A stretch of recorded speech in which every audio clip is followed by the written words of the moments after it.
नमस्कार विद्यार्थियों। हम लोग इन दिनों ई कंटेंट की प्रक्रिया में जयशंकर प्रसाद जी लिखित कहानी मधुआ का पाठ कर रहे हैं।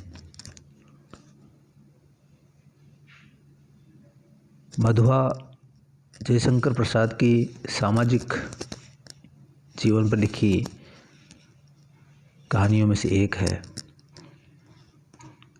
उनकी ज़्यादातर जो कहानियाँ हैं वो रोमांटिक और इतिहासपरक है।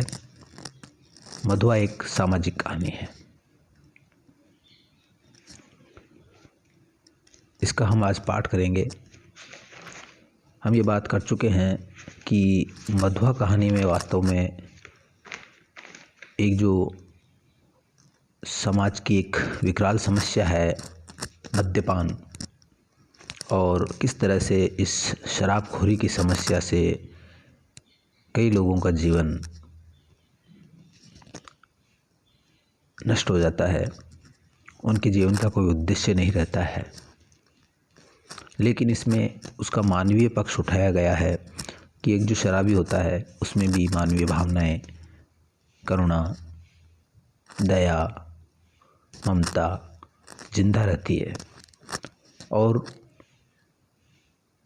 अगर वो चाहे तो अपना जीवन बदल सकता है।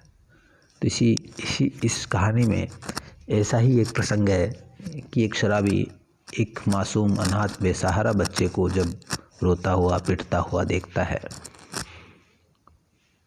तो वह उसको उस जमींदार की गुलामी से मुक्त कराता है और उसे काम सिखाता है और उसके लिए जीना शुरू कर देता है।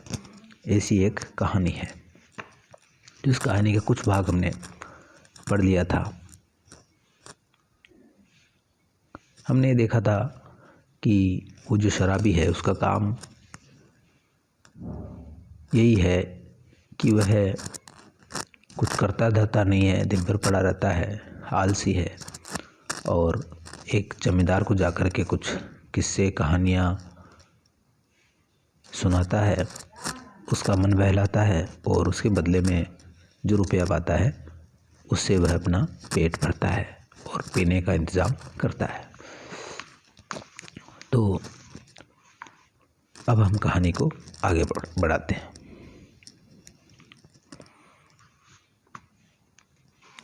अच्छा, तो उस दिन तुमने गडरिये वाली कहानी सुनाई थी जिसमें आसफ़ुद्दौला ने गडरिये की लड़की का आंचल भुने हुए भुट्टों के दानों के बदले मोतियों से भर दिया था। वह क्या सच है?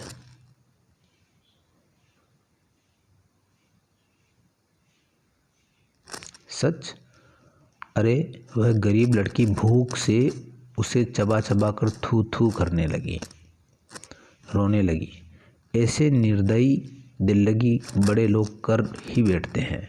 सुना है श्री रामचंद्र जी ने भी हनुमान जी से ऐसा ही किया था।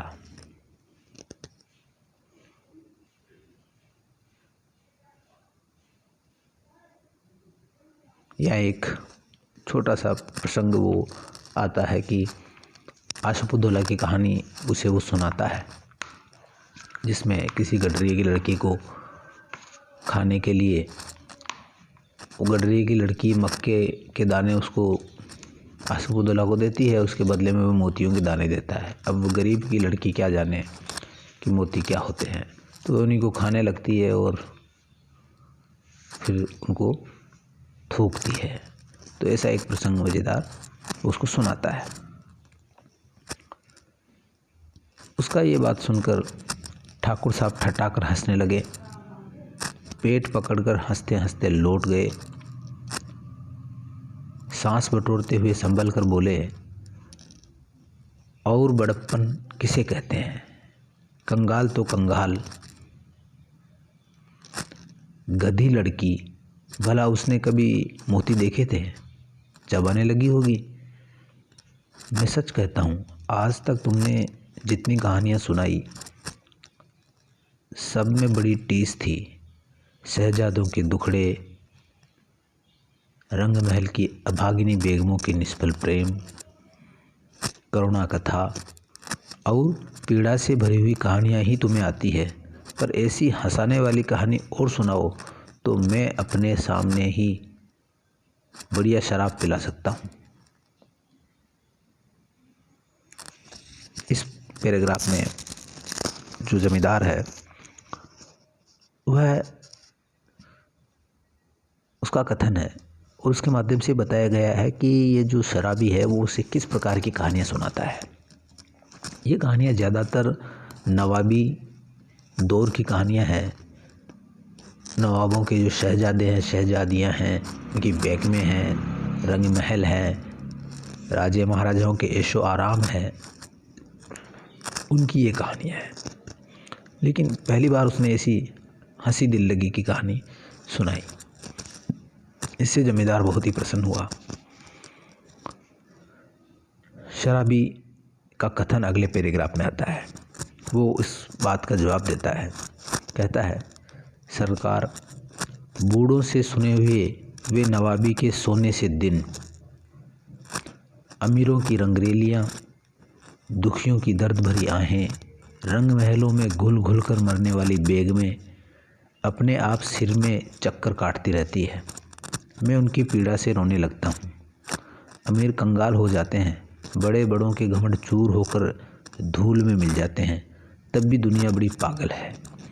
मैं उसके पागलपन को भुलाने के लिए शराब पीने लगता हूँ। सरकार, नहीं तो यह बुरी बला कौन अपने गले लगाता। ये जो पैराग्राफ है इसमें शराबी का जो कथन है उसमें यह बताया गया है कि ये जो शराबी है वह क्यों शराब पीता है और शराब पीने की जो बुरी आदत है, बुरी बला है, उसको क्यों वह अपने गले लगाता है। तो उसका कारण वो ये बताता है कि जो दुनिया को देखता है कि दुनिया किस प्रकार से रुपए पैसों के पीछे पागलों की तरह दौड़ती है, तो उसके उस पागलपन को भुलाने के लिए वो शराब पीता है, ऐसा इसमें कहा गया है। दूसरी चीज़ इसमें यह बताया गया है कि कैसी कैसी कहानियाँ उसके सिर में चक्कर काटती रहती हैं और ये कहानियाँ उसने कहाँ से आई। ये कहानियाँ उसे अपने बुज़ुर्गों ने सुनाई थी और इसमें ये बताया है कि नवाबी के सोने से दिन, नवाबी का जो सुनहरा समय था, गोल्डन एज थी नवाबी दौर लखनऊ का, उसके बारे में इसमें बताया गया है।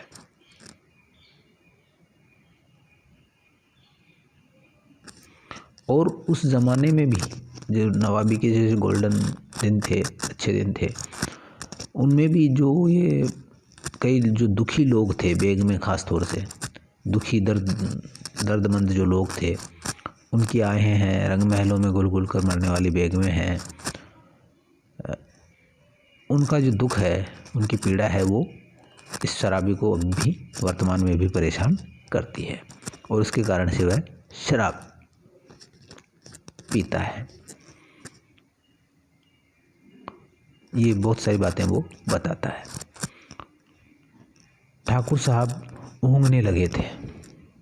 अंगीठी में कोयला दहक रहा था। शराबी सर्दी से ठिठुरा जा रहा था। वह हाथ सेकने लगा। सहसा नींद से चौंककर ठाकुर साहब ने कहा, अच्छा जाओ, मुझे नींद लग रही है। वह देखो, 1 रुपया पड़ा है, उठा लो, लल्लू को भेजते जाओ।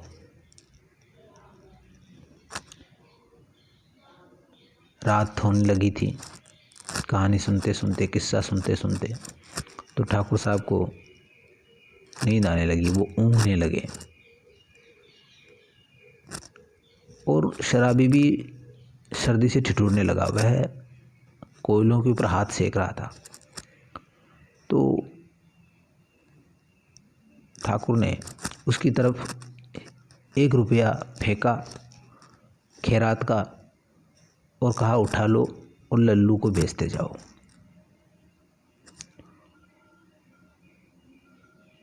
लल्लू इनका कोई नौकर है। तो यहाँ हम देखते हैं कि पुराने जो रईस होते थे वो जब उनका कोई खुशामदी करता था या उनका दिल बहलाता था, मन बहलाता था, तो उसको खैरात देते थे, उसको रुपया फेंक देते थे उसकी ओर, कभी हाथ में नहीं देते थे। ये उस समय की सामाजिक मर्यादा थी, हाथ में नहीं देते थे बल्कि उसके ओर रुपया फेंक देते थे। तो ऐसा ही उस जमींदार ने भी किया। उस समय 1 रुपया बहुत बड़ी चीज़ थी। आज के लगभग 100-150 साल पहले की बात है, तो उस समय रुपये का इतना अवमूल्यन नहीं हुआ था। 1 रुपये में आप खा पी सब कुछ कर सकते थे। शराबी रुपया उठाकर धीरे से खिसका। लल्लू था ठाकुर साहब का जमादार, ये उसका जमादार था। उसे खोजते हुए जब फाटक पर की बगल वाली कोठरी में पहुंचा तो सुकुमार कंठ से सिसकने का शब्द सुनाई पड़ा। वह खड़ा होकर सुनने लगा। यहाँ लल्लू का प्रसंग है। लल्लू जमादार था, कोठरी पे उसका चौकीदार था और कोठरी में रहता था। तो वहाँ उसने उस कोठरी में एक सुकुमार कोमल कंठ बच्चे की आवाज़, एक छोटे से बच्चे की सिसकने की आवाज़ सुनी। तो वह वहाँ उसको सुनने लगा। कैसी आवाज़ें थी वो अगले पैराग्राफ्स में बताई गई है। यहाँ पर लल्लू की आवाज़ आती है। लल्लू कहता है, तो सुअर रोता क्यों है? कुंवर साहब ने 2 ही लातें लगाई है, कुछ गोली तो नहीं मार दी? कर्कश स्वर से लल्लू बोल रहा था, किंतु उत्तर में सिसकियों के साथ एक आध हिचकी भी सुनाई पड़ जाती थी। अब और भी कठोरता से लल्लू ने कहा, मधुआ शोर है, नखरा न कर, नहीं तो उठूंगा तो खाल उधेड़ दूंगा, समझा न? शराबी चुपचाप सुन रहा था। बालक की सिसकी और बढ़ने लगी। फिर उसे सुनाई पड़ा, ले अब भागता है कि नहीं, क्यों मार खाने पर तुला है? भयभीत बालक बाहर चला आ रहा था। शराबी ने उसके छोटे से सुंदर गोरे मुख को देखा। आंसू की बूंदें ढुलक रही थी।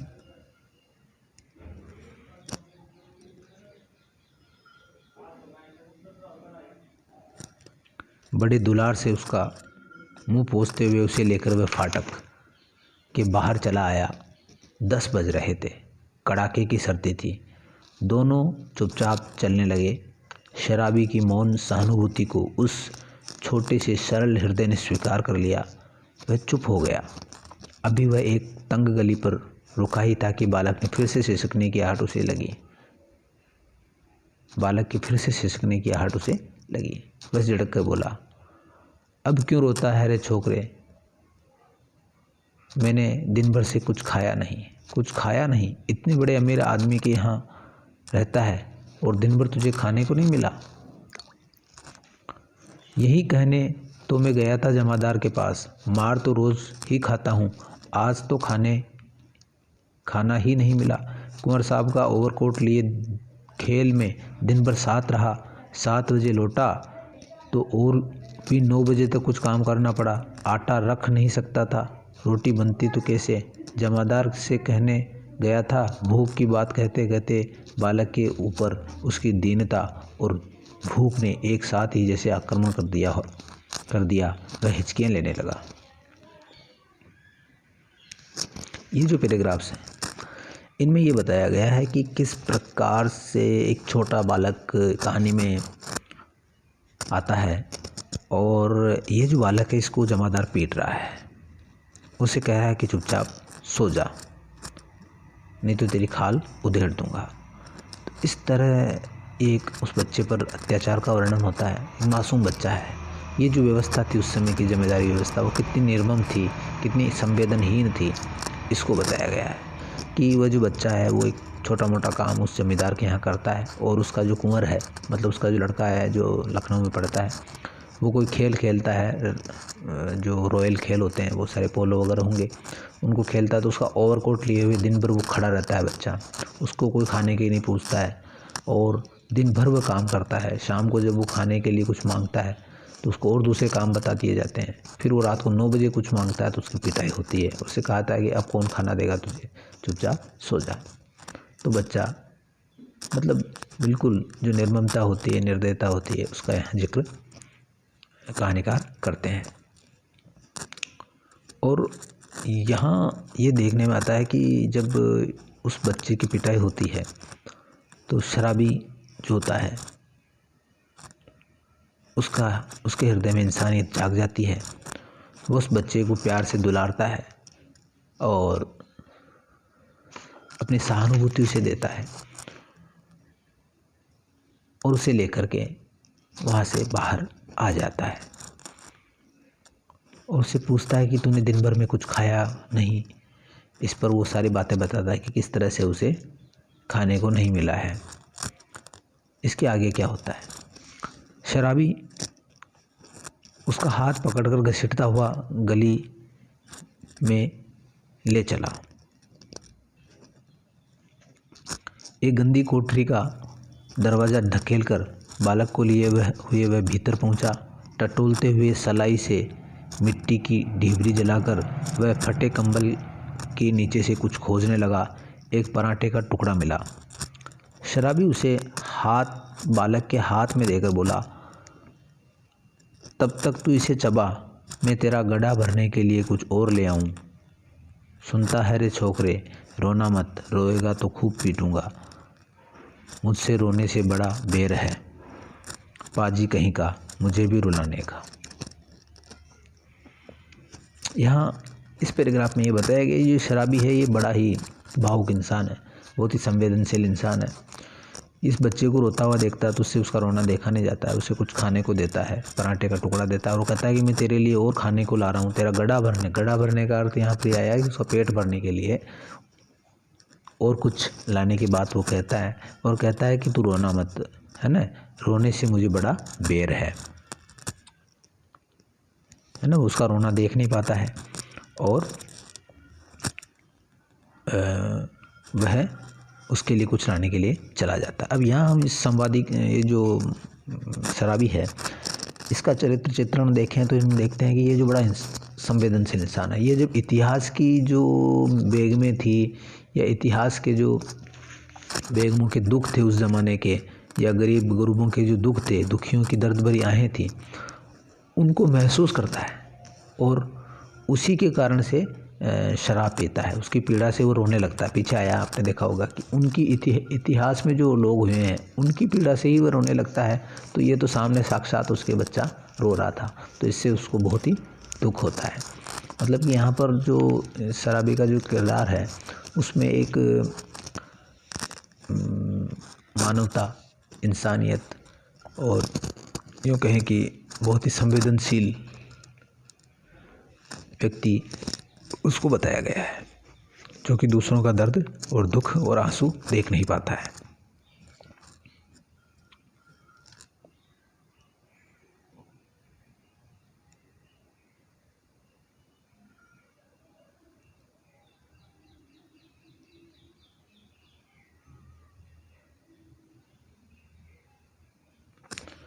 तो आज का पार्ट यहीं समाप्त करते हैं। कल इस कहानी को आगे बढ़ाएंगे और कल इसका समापन करेंगे। विद्यार्थियों, आपके लिए एक सूचना है कि आपको ये जानकारी होनी चाहिए कि अपने महाविद्यालय में या राजस्थान के उच्च शिक्षा विभाग है, उसमें जो स्नातक है उसमें एक नया पाठ्यक्रम जोड़ा गया है जिसका नाम आनंदम है। इस पाठ्यक्रम का जो आधार है वो ये है कि जो विद्यार्थी है उसके लिए शिक्षा का एक उद्देश्य आनंद भी होना चाहिए, आनंदपूर्ण शिक्षा पद्धति होनी चाहिए। और ये आनंद कैसे आता है? ये आता है दूसरों की सेवा करने से, दूसरों को कुछ हेल्प करने से, दूसरों की सहायता करने की, समाज में कुछ कल्याणकारी कार्य करने से ही जो आनंद मिलता है वो सबसे बड़ा आनंद इसमें माना गया है। अब ये एक अनिवार्य विषय रहेगा, जैसे आपके दूसरे अनिवार्य विषय हैं उसी तरह ये भी अनिवार्य विषय रहेगा और इसके अंक भी आपको दिए जाएंगे। तो इसके बारे में भी हम समय समय पर बातचीत करेंगे और इसको अपने महाविद्यालय में सफलतापूर्वक हम चलाएंगे। आप सबका सहयोग मिलेगा। फ़िलहाल सबसे बड़ा आनंद यही है कि हम अपने आप को इस जो ये महामारी का दौर चल रहा है इसमें खुद को, अपने परिवार को, अपने परिजन, अपने जो मिलने जुलने वाले परिचित लोग हैं उनके बारे में जागरूकता फैलाएं और इस बीमारी से बचें। यही अभी फ़िलहाल एक बहुत बड़ा समाज कल्याण का कार्य हो सकता है। तो 2 गज की दूरी रखें, मास्क ज़रूर पहनें, हाथ धोएं और लोगों को इसके बारे में बताएं। इसी संदेश के साथ आपसे विदा लेता हूँ। जय हिंद, जय भारत।